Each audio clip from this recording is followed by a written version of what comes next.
Would you recommend that the prospective screenwriters go to a film program? I have a fairly Darwinian view of writing in this town, and and I've seen it to be true, and it sounds harsh and cruel, but I think it's just the way it works. I think that there are probably thousands of undiscovered great actors who just haven't had a chance to be seen doing the great part, and so people don't know they're there. And there are probably hundreds of undiscovered great directors who haven't had a chance yet to sort of mount the thing that will show their talent. But I think there are no undiscovered great writers. I think, really? Yeah. Wow. I think that what I've seen is that there is such a huge appetite for good writing in this industry that if you have real talent as a writer, there is this energy that comes at you from people who read it, and you are snapped up, and you are, either quickly on a television show or you're writing movies or something like that. There are huge opportunities for good writers, and I tell this to people. I say, go to a screenwriting course, go to film school, whatever you want to do to learn the craft part. But most of what it is to be a writer cannot be taught. You either get it or you don't get it.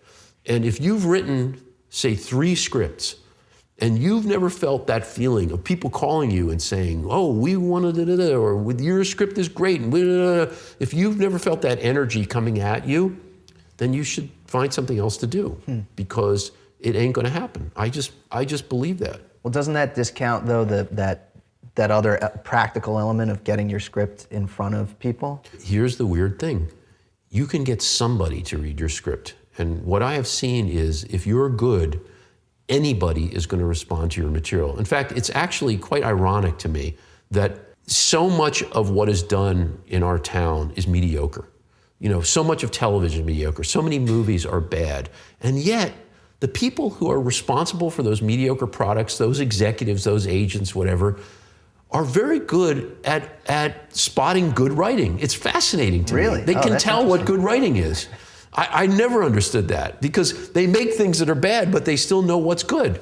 And if you're a good writer, if you give it to the assistant of the agent and they read it, they will show it to the agent and say, you got to read this is really good. If you're really good.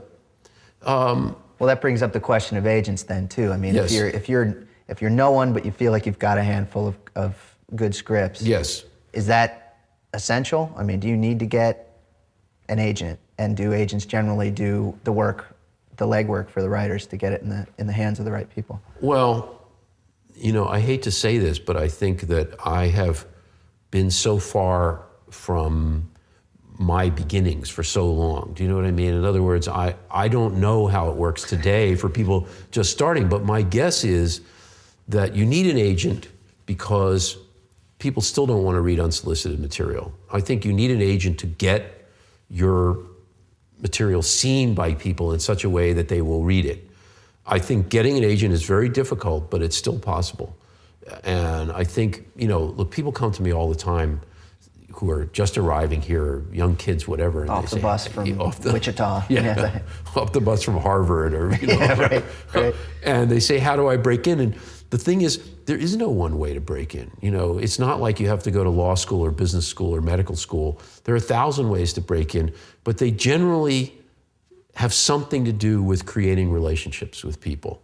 And in fact, a lot of times when people ask me if they should go to film school, what I say to them is, you're going to come to this town and you're going to spend 2 or 3 or 4 years sort of learning what this town is about, what this weird subculture is about, sort of learning the language and all that. And it doesn't really matter where you spend that time, as long as you're engaged with people. So you could go to film school, or you could try to get a job, whatever it is. You have to be creating relationships with people. Well, that brings up the issue of going to AFI and the idea of networking being an essential part, as you're saying. I mean, that's where you met Ed Zwick, right? Yes, I met Ed Zwick, and I got my first job when I had sort of a remarkable experience in that way in film school. I mean, I got my first job writing there, so out of contacts we made. So, well, how did your relationship with Ed develop from that point? Your writing partnership? when we were at AFI at that time, there was a lot of tension among the students because not everybody was going to be asked back for the second year, and there was a certain amount of competition, and it was hard to trust people. And he and I became very close friends within the first couple months of the beginning of the first year, and helped each other on each other's projects. And I think everything that has followed since comes from the fact that we're best friends, and we were just like hanging out with each other. And as we were finishing at AFI, and we were looking at what that world out there looked like, and it was a pretty scary thing. I mean, one thing we realized right off was that there is no mentorial process in the film business. Nobody gives a shit about you when you come in. It's really a harsh environment for people trying to make their way. So we clung to each other and we taught each other. We kept learning. We would literally analyze films. I mean, I remember when we got the first, video cassette recorder decks, that were just coming out in those days, and sort of looking at films and stopping them and going back and sort of looking at how directors did what they did. Really? We sort of learned with each other in some way, but a lot of it was just to have somebody to help you out in this scary place out there. Almost like a psychological element. Yeah, absolutely. That support. Yeah, and when we first got out, we started developing some stories together of things we might do, and of course none of them ever sold at that time. But it was a very good process for us to be going through. How do you guys write together? How do you develop stories together? What we did in the beginning was we would work out the story together, and then I would go write the screenplay.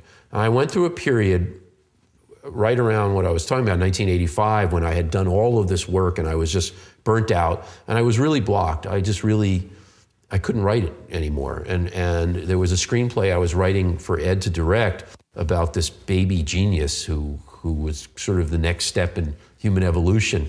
And it took me 14 months to write the first draft. I just couldn't write. And around that time, we started to develop 30-something at MGM Television. And I was supposed to write the pilot. And after 3 weeks, I had written one act. And I was just, kind of dead in the water. And one day, Ed just came in and he sat down next to me at the desk and he took the keyboard and we just started working together. And we had not one sentence of conversation about it. It was amazing. Because we talk about everything, but we never discussed it. Is that how it works now, or do you? Most of the things, if we're going to do it together, most of the things we write together now. Occasionally, I'll write something myself. There's a pilot I'm going to do. There's a pilot I'm going to do for the internet. As a matter of fact, this month I wrote that, and the pilot for Once and Again I wrote. It kind of mix and match, but I would say the majority of the things we work on together, we write together now, and we do it pretty much. By trading off who holds the keyboard. And he who holds the keyboard is the arbiter of what actually is going to go on the screen. And the other one sort of just yells at him and says, no, don't do that. Or once in a while, the person not with the keyboard will just have, an epiphany and will just start running around the room and just talking, and the other one is just trying to get the words down. Transcribing. Yeah, right. So it's very fluid that way. And we'll yell at each other saying, no, I've been writing, you take the keyboard, and it's just whatever strikes our mood. Do you have strengths in that, it's generally understood that one of you is stronger with dialogue and one of you is stronger with structure or anything like that? Yeah, I would say, over the years we've learned from each other, but in the beginning, without any question, Ed's a genius when it comes to structure. He's astonishing. I've never met anyone like him. I used to say you could drop him anywhere in a story, and within 2 minutes he'll know where he was coming from and where he's going. He's just really quite amazing that way. And I always had a talent for the texture of a scene, for dialogue and for description and all of that. And so it was actually a very good sort of division of talents in the beginning. But over the years I've had to learn structure and he's learned dialogue, and so we can make the other person obsolete. Do you guys pitch together? Yeah, we do. What does that look like? What do you go in with? How much do you prepare for pitches? Well, over the years, I've developed a theory of pitching, which I'll be happy to break it give down. Benefit of for everyone. And this theory came out of when I became a producer, and people started pitching to me, Right. which was Other side of the generally a curtain, horrifying experience.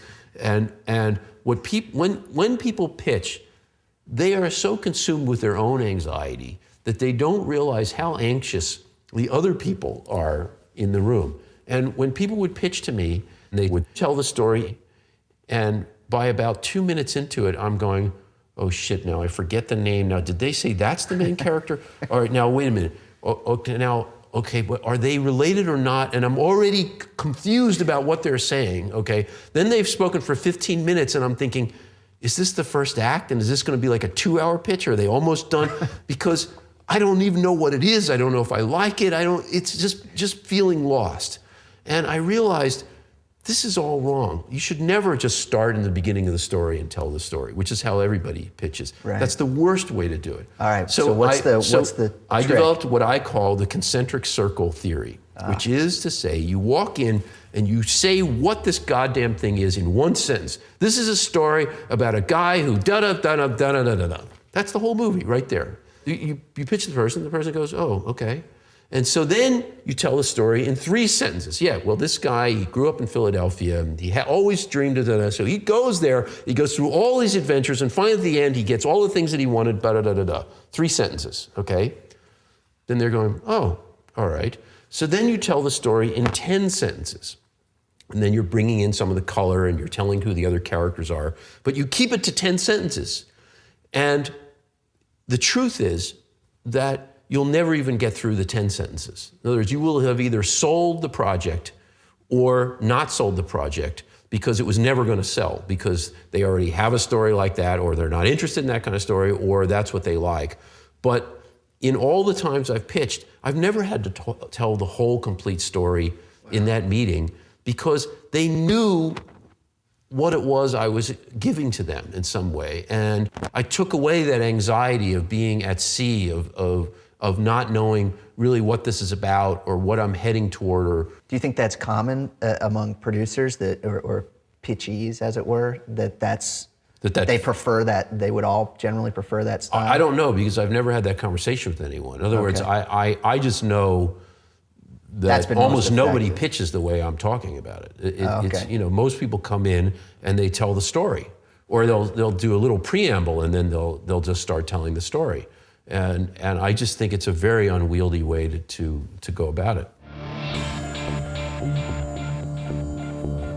I want to discuss a scene that you've chosen as a strong example of your work. Okay. Yeah. This film it's from the film The Last Samurai, and this is a scene where Captain Algren, played by Tom Cruise, he's recovered from his battle wounds, and he has this conversation with Katsumoto. It falls almost a third of the way through. Yeah. We had an interesting challenge in this movie, which is to say that we had to create a relationship between these two men in a series of originally 4 or 5 conversations that they had.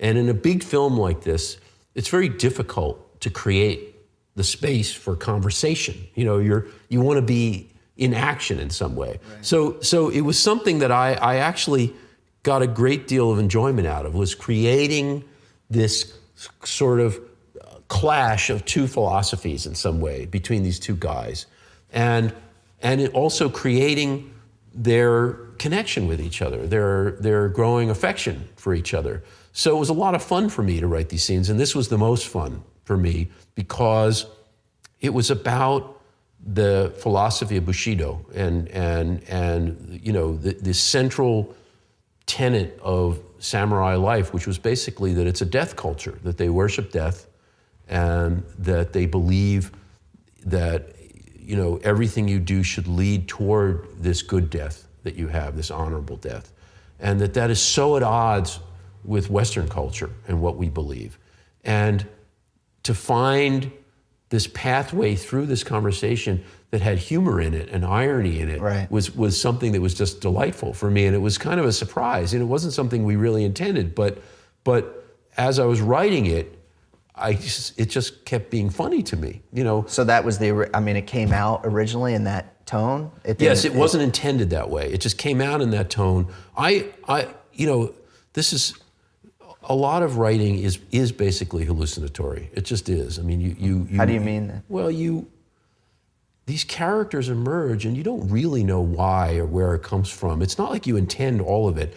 All of a sudden, the person is just there speaking to you.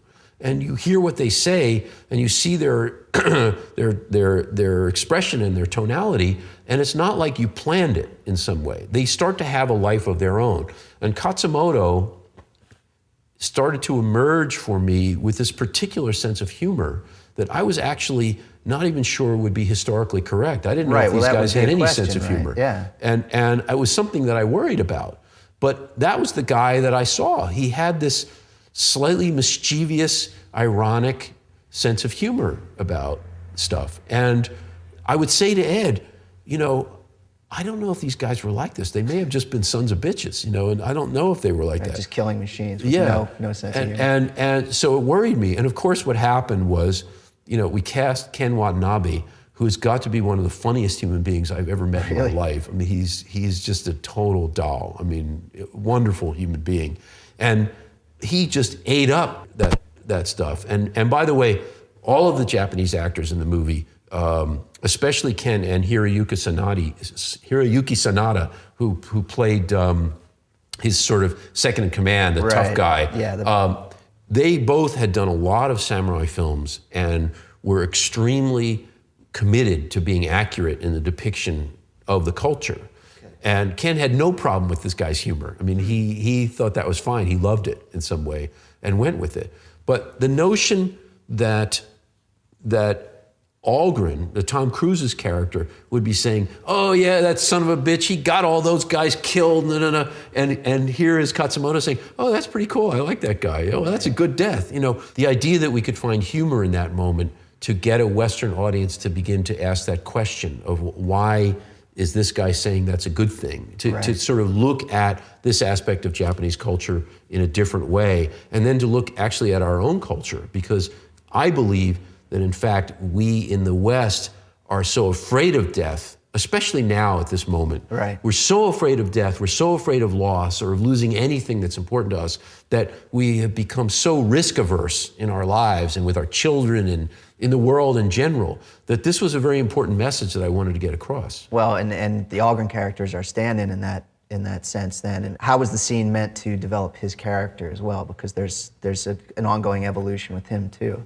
Yes, well, he's still in that sort of arrogant mode of dismissing these Japanese people and dismissing what this guy says and why are you keeping me here? He hasn't quite opened his eyes yet to what he's going to learn from what these people have to offer in some way.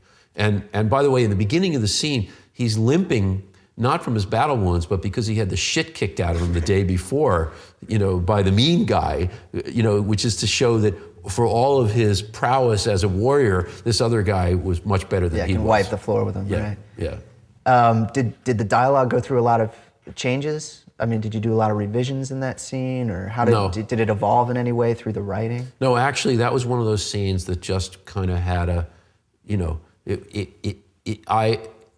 often Ed and I cannot tell what he writes and what I write, but I just got on a thing on that scene, and I just knew I was onto something when he said. When he said, "Who's the general of your army?" and he said, "Custer," and he goes, "I know this name." I just got on something there. You know, I just realized that there was something wonderful about the fact that this guy was going to think Custer was great. And so I don't think it changed at all after we wrote it that first day.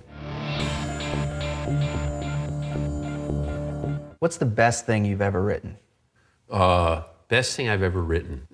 Probably something in 30-something. You're thinking of a specific episode, or? Probably the pilot, I would say. I mean, we were writing all the time. We were writing on other people's episodes. I mean, there were moments from episodes I didn't write that I wrote that I was proud of. You know, I mean, right. It's funny, the whole experience kind of blends together as one sort of, as if it was one movie that just went on for 4 years, basically. So I would say probably 30-something. Do you have a favorite line from your oeuvre? One where sometimes you'll see it late at night and you'll think, oh man, I really... You got to let me think about that one. I don't know. Well, let me ask you about research. I mean, Yes. especially with something like The Last Samurai, you obviously did a lot of research. Yeah, I hate research. Okay. I hate research. But do you do it anyway, or do you find a way to get Dragged, away without doing it? kicking and screaming. Basically, what I have found over the years is that it's better for me to write first and ask questions later.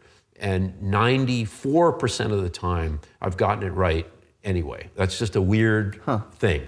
And I've learned to trust that. And so, or I'll have people around me do research and they'll tell me things. Your vast army of assistants. No, I'll make Ed do it. It's like,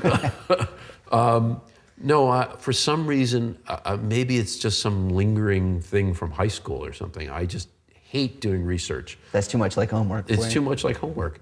But I will make sure things are accurate, after the fact and fix things and whatever. But usually, one of the things I'm good at, and it actually got me through school, is that I'm really good at sort of projecting possible answers into situations and being right. Going from a small amount of data and figuring out what the whole picture is going to look like, discerning what patterns are, that sort of thing. That's just a weird talent of mine. So actually a very little bit of research for me goes a long way in terms of guessing what the general outlines of things are going to be like, and then later on I can clean it up, but usually it turns out I was more or less right. When you're in the meat of writing a script, do you have goals or a timeline that you set out for yourself, daily or weekly? Or I do have daily goals. They are, a little bit amorphous. I kind of know when I've done it for the day. And that usually, it's got to be more than 6 or 7 pages a day. Okay. And it's usually, in terms of the actual number of hours, it could be 3 hours, done with great focus, but I can never do that. So it's normally 5 or 6 hours to get the 3 where I actually did the work. But I write fast when I'm actually writing. Do you work the same time of day every day? I try to work in the morning, yeah. I'm really not much good after, once it's in the afternoon, I'm distracted by things and that sort of thing. And once in a great, great while, I'll be so excited by something that I'll work at different times or I'll work in the night or something like that. But that's extremely rare for me. Do you have any rituals built into your writing or story development process? I mean, do you listen to music? Do you read, or what is the collateral? No, I try to create some space. Now I tend to write at home. If I'm working with Ed, we can work in the office. But if I'm working by myself, I can't work in the office. There are too many distractions. You have an office on a lot, or? No, we have an office in Santa Monica that Okay. we've had for 10 or 12 years. And it's a wonderful space, but there's a lot going on. And if I'm by myself working, I just can't do it there. So I'll generally, when I'm writing, I'll stay home in the mornings and just park myself somewhere. It can be different, Now for the last few years, I've just been with a laptop. For many years before that, I would have a desktop and I would sit at my desk and I would write there. But I just got sick of that, so I just take the laptop. So you move around? I move around. Right? Sometimes I'll be in my bedroom, sometimes I'll be in the living room, that sort of thing, and I'll Popping just your bonbons and, with American Idol in the background. yes, Yeah. Surfing the net and saying no, you have to work, and get back to it. But Are you pretty disciplined generally, or are you the easily I am about distractible everything type? but writing. No, I'm really. It's very hard. Writing is hard. It's just hard to make myself write. And I think once I get into a rhythm, I can make myself do it every day. But there literally is just this moment of dread each morning of, can I do this? Can I make myself do this? It's just a hard thing. Then once I'm in it, I can enjoy it and it's okay. How do you get past it? How do you get from the dread to the once I'm in it? Just sheer will, that's all. So you either have the will or you don't have the will. There's no way really to make it better. You can try to talk to yourself about what the voices are and why you're afraid or anything, but finally you just have to make yourself do it.